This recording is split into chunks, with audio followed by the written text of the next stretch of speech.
Right, Shalom Makim Yahabashim Yashai Barakatha. Salakia, my phone battery was very low earlier today, so the video cut out halfway through the lesson.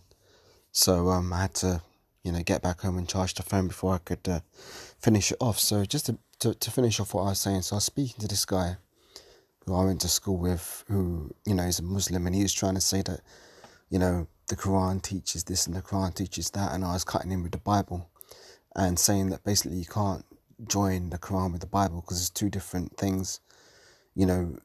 Every precept in the Bible links up with each other. You go precept upon precept, line upon line, here a little, there a little, and you can't do that with the Quran because the Bible cuts the Quran. So he was trying to say that but all the prophets, there's different prophets. There's major prophets, and there's prophets who are recorded in the Quran. And I said to him, but what makes a prophet a prophet? And he's like, oh well, the prophets all lived perfect lives. They didn't sin at all. So then I cut him by saying, look, was King David a prophet? He said, yeah. So I said, did King David sin? And he said, no. So I cut him by saying, who did King David go with to conceive King Solomon? He's like, I don't know.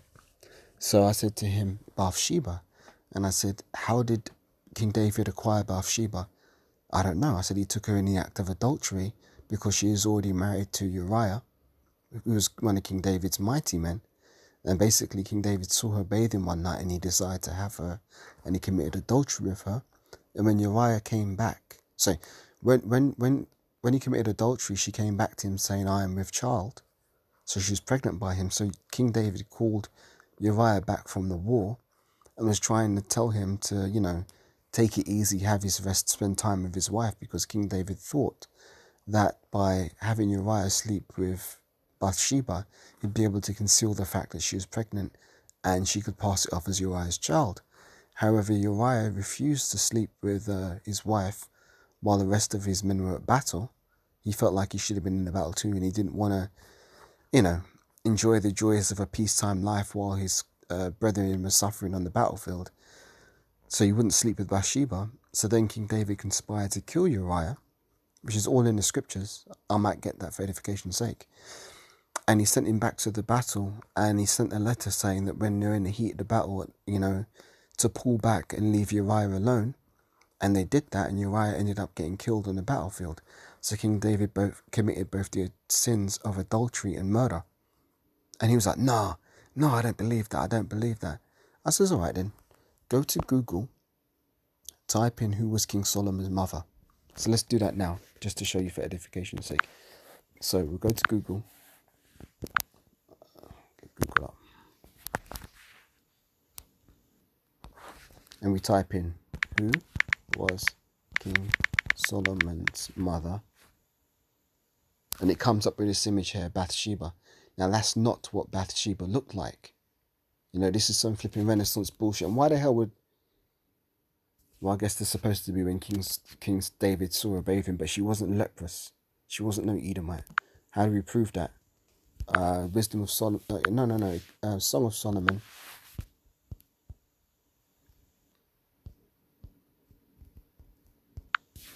One and verse 5. It says, look not upon me because I am black. Now, the word for that in the Hebrew, I believe, is Qadam, which means dark-skinned. Let's get that for edification's sake.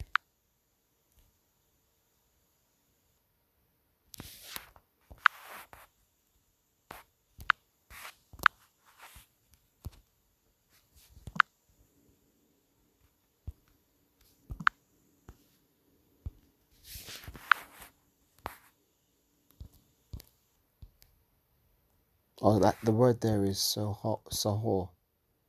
But the next one is like the tense of Kedar.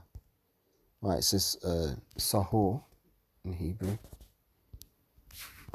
Strong's H, 7838, Shachor, and second entry, Shachor. So that literally translates as black. Let's go back. Let's try verse 6. What did it say in here? It's the same word we'll see. Yes, sahor again.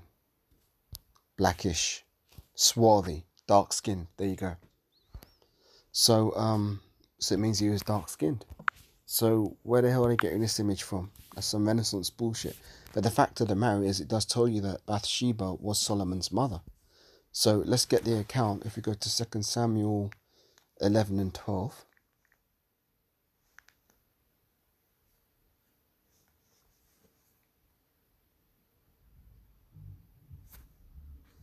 Doing that before we go here.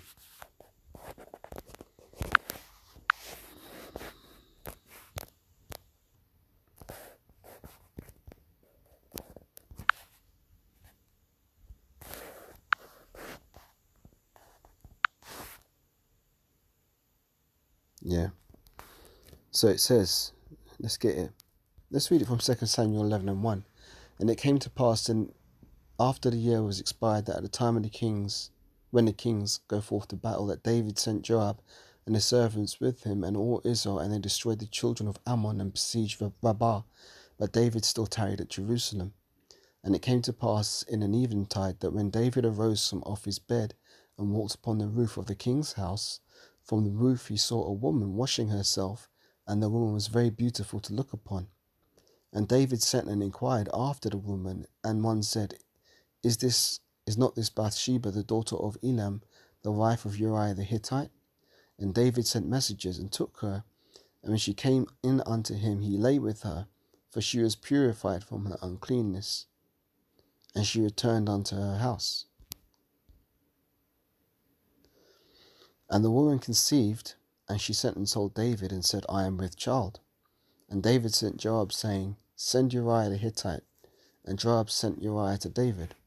And when Uriah was coming to him, David demanded of him how Joab did, and how the people did, and how the war prospered. And David said to Uriah, Go to thy house and wash thy feet. And Uriah departed out of the king's house, and there followed him a mess of meat from the king. But Uriah slept at the door of the king's house with all the servants of his lord, and went not down to his house. And when they had told David, saying, Uriah went not down unto his house, David said unto Uriah, Camest thou not from thy journey? Why then didst thou not go down into thine house? And Uriah said unto David, The ark and Israel and Judah abide in tents, and my lord Joab and the servants of my lord are encamped in the open fields. Shall I then go into mine house to eat and drink and to lie with my wife? As thou livest, and as thy soul liveth, I will not do this thing. And David said to Uriah, Tarry here today, and also tomorrow, and I will let thee depart. So Uriah abode in Jerusalem that day and the morrow. And then when King David called him, he did eat and drink before him, and he made him drunk.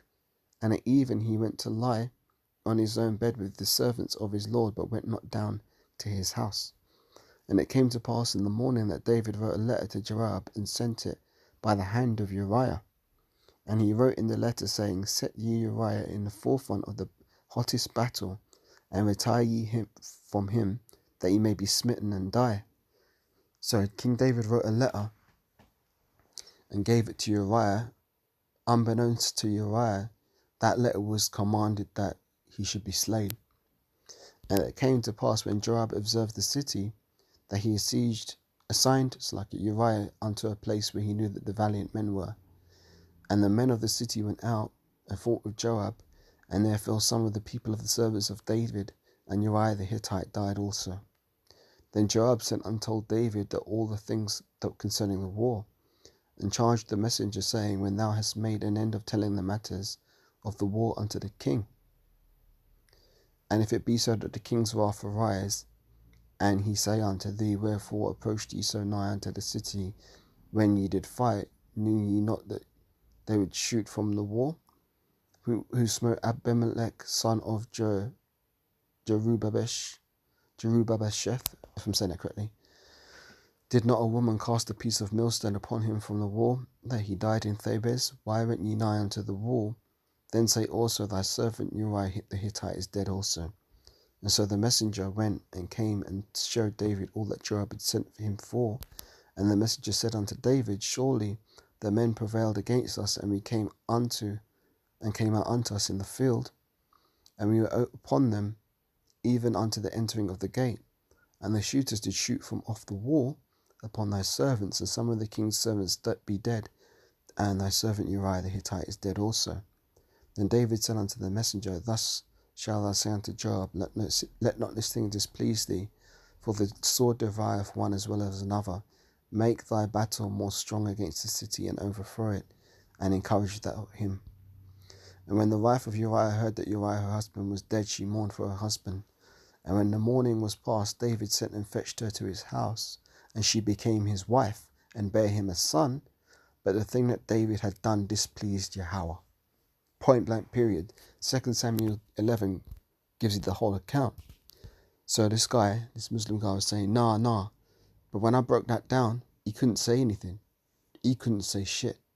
All he could do is say, yeah, but we believe in Islam that, the Bible was once pure, but it got changed, and Muhammad came with the pure doctrine. And I says, look, man, Muhammad wasn't an Israelite. So Muhammad weren't no prophet for the nation of Israel. I said, that's he's the prophet unto the Ishmaelites, but they ain't the people of the promise, because the promise went from Abraham, Isaac unto Jacob, not Abraham, Isaac unto Ishmael. And he's like, but but in Islam it's not about seed lines. Everybody can be saved. Everybody can be saved. I says, well, look, man, that's the same doctrine that the Catholics teach. And he's like, nah. I said, look it up, man. What does the word Catholic mean in the dictionary? So let's get it. If you look up the word Catholic, you'll see what I showed him, because I was cutting his ass 6 ways from Sunday.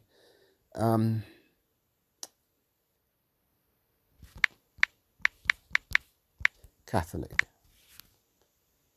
What does it mean? Broad or wide-ranging in tastes, interests, or the like, having sympathies with all, broad-minded, liberal, universal in extent, involving all, of interest to all. There you go. So that's what the word Catholic means, and he got cut. Now he started trying to say that, in Islam we believe that anybody who comes to Allah can be saved. I said, well, look, the Bible didn't teach that. We're going to cut that with Romans. I believe it's Romans. Is it Romans the 8th chapter? Let's see. Romans 8. No, that's not the one. Romans 9. No, that's not the one. Romans 6, is it? What am I looking for? Bear with me. Yeah, this is it. Romans 9, that's the one. So I says, okay, listen to this. Romans 9 from verse 1. I say the truth in Hamashiach, I lie not. My conscience also being witness in the Holy Spirit, that I have great heaviness and continual sorrow in my heart. For I wish that myself were accursed from Hamashiach for my brethren, my kinsmen according to the flesh, who are Israelites, to whom pertaineth the adoption, and the glory, and the covenants, and the giving of the law, and the sacrifices of the Most High, and the promises, whose are the fathers, and of whom concerning the flesh Hamashiach came, who is over all, God bless forever, amen. Right? And he started trying to say that, but in Islam we believe in Isa, and I says, Isa's not the same as Yahweh Shai. He goes, yeah, but we believe he's going to come back the same as the Christians. I said, okay, when he comes back, what's he going to do? And he goes, he's going to come back, and he's going to do a few works and certain things, and then we believe that he's going to get married, and then he's going to die, and he's going to be buried in Medina, and all this kind of shit. I says, no, Yahweh Shai ain't coming back to die. I says to him, and he says, Muhammad's going to come back, and blah blah blah. I said, look, man, there's no other name in which we must be saved. It's Yahweh Shai, man. He did it. Because I said, look, man, if Yahweh Shai didn't finish the work that his father sent him to do 2,000 years ago, why did he say it is finished when he was on the cross? And he couldn't answer. And he's talking about how Yahweh Shai is going to die and all this kind of crap. I says, look, you saying Isa, not Yahweh Shai. I says, Yahweh Shai is not going to die when he comes back, because the scriptures say, I will take vengeance and I will not meet thee as a man. Yahweh Shai is coming back as the second most powerful being in all of creation, only being stronger than him is Yahweh himself, the Most High. So I said to him once again, if you believe that prophets were pure and they didn't do any sins, why did Job get afflicted? Now, Job didn't really sin. He was getting tried by Satan for the most part. But what did Job say? Job 4:7. Whoever perished being innocent, or where were the righteous cut off? It says, remember, I pray thee, whoever perished being innocent. So none of us are innocent. Even Yahweh Shai, when he came in his lot and he was doing his works, he said to the young man who called him, is it Rabbi, or Master? And Yahweh Shai said, why callest thou me good? There's only one good, and that's the Most High, roughly paraphrasing. So, and I said to him, furthermore, if King David didn't sin, why did he write Psalms 51? Psalms 51 says,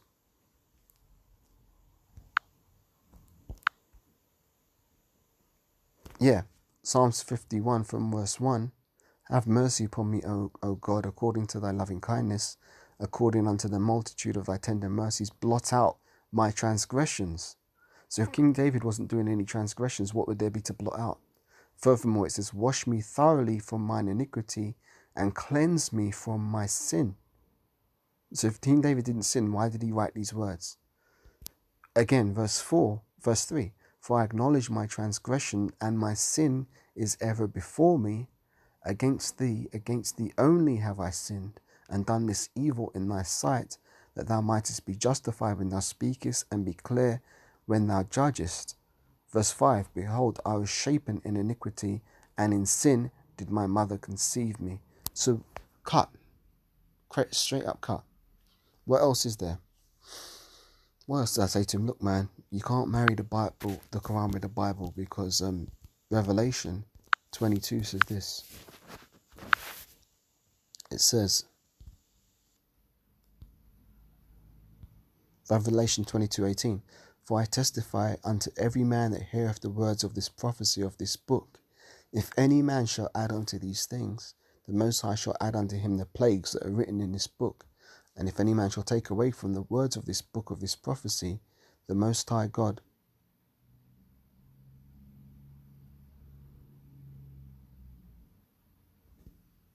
Slack, bear me.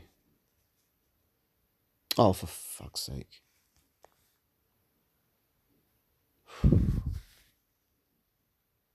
I'll have to sort that in a minute. Yeah, so what am I saying? You can't add the Quran to the Bible, because the verse 19 says, if any man shall take away from the words of this book of this prophecy, the Most High shall take away his part of the book of life, and out of the holy city, and from the things which are written in this book. So you can't add to this book, and that's what the Quran essentially does. So he started getting cut, and he started saying, oh look, man. And I showed him one other thing. 2 Ezra 6:56, is it?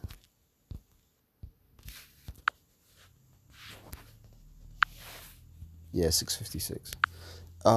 It says, right, as for the other people which also come of Adam, thou hast said that they are nothing but be likened unto spittle, and as thou hast likened the abundance of them as a drop unto a drop that falleth from a vessel. And now, O Lord, behold, these heathen, which have ever been reputed as nothing, have begun to be lords over us and devour us. So I said to him, look, man, if you've got a bucket of water and a little drop falls out, are you worried about that drop, or are you more concerned with what's in the bucket? And he goes, well, I guess you'd be more concerned with the bucket. So I said to him, that's how the Lord feels about the nation of Israel. And he likens the other nations unto a drop that falleth from a bucket. And he goes, oh, what? But that would mean God's racist then. And I just shrugged my shoulders and said, yeah, he is. And then he's like, I love you, but it doesn't matter if you're Israelite or I'm a Muslim, but I love you. It's all love. It's all love. I just said to him, what's love according to the Bible? By this time, my man was already backpedaling halfway down the road, like, oh yeah, I gotta go. But what did the scriptures say? The wicked flee when no man pursueth, but the righteous are as bold as a lion. And that's always what happens, man. And the scriptures do say, resist the devil and he shall flee from thee. When we start to cut people with these words and these scriptures, they can't take it, man. they get cut in the spirit, and I could see he was hurt, man, because he wasn't expecting to he just, as the saying goes, he woke the sleeping giant kind of thing. He wasn't expecting me to bombard him with this knowledge of these scriptures. And I'm not saying that to be, boastful or anything, but it's just, truth be told, ever since I came to this truth, I haven't lost an argument yet. And it's not that we're out to debate and all this kind of rubbish, but just like when people come up and they try and confound you with their worldly knowledge, it gets broken when it comes up against the knowledge, wisdom, and understanding of the Holy Scriptures. So there I was, in his mind, just another guy, just another bum from the neighborhood, just another nigger from school kind of thing.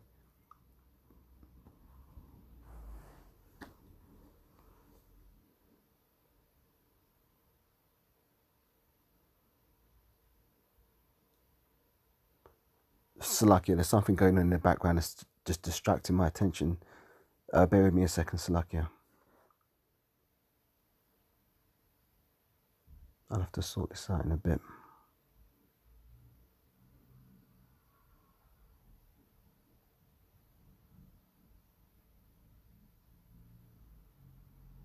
Alright, yeah, I'll sort that out in a minute. Salakia, there's something going on in the background. So as I was saying, he got cut and he had to run down the street because he couldn't compete with the knowledge of these scriptures.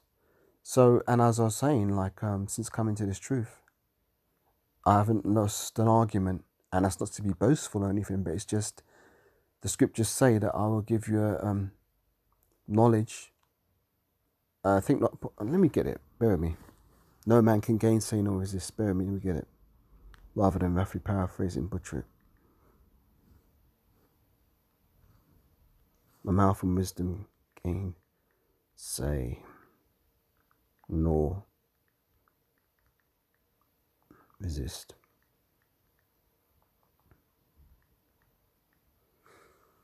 Luke 21:15, perfect scripture to close this out on.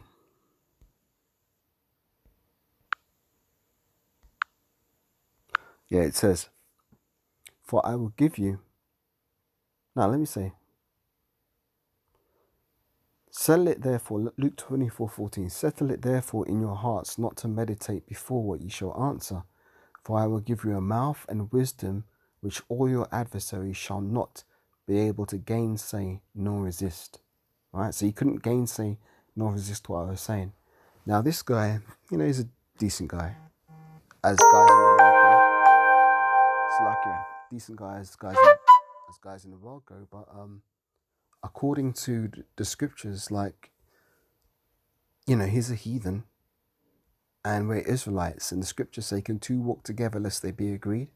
A lot of these guys that you went to school with and were cool with back in the day, if they're heathens, they're not going to get this truth. And realistically, what fellowship, or communion have light with darkness? We are of the day, we're not of the night, we're not slumbering. So when you come to this understanding, you realize that, hang on a minute, as an Israelite, you're above these other heathen nations. And once you start to see yourself in that light, that's when people get cut. Like, people start to say things like, oh, who does he think he is? Is he arrogant or kind of shit? It's not like you're being arrogant, but it's just you understand things on a deeper level, because these heathens, they ain't got a clue what's going on. They might know a few things here and there about, Freemasons and X, Y, and Z, but they don't know Yahweh Shai is coming back and it's going to destroy this place and all the other meat and potatoes that comes with knowing the Holy Scriptures. So, yeah, I can be cool with him. I can say hi and bye. But in terms of fellowshipping and breaking bread and, being bosom buddies and all that kind of shit, it's not really going to work, because he's of the world and, we're of this truth. So, really, we're on two different... we're in two different realms.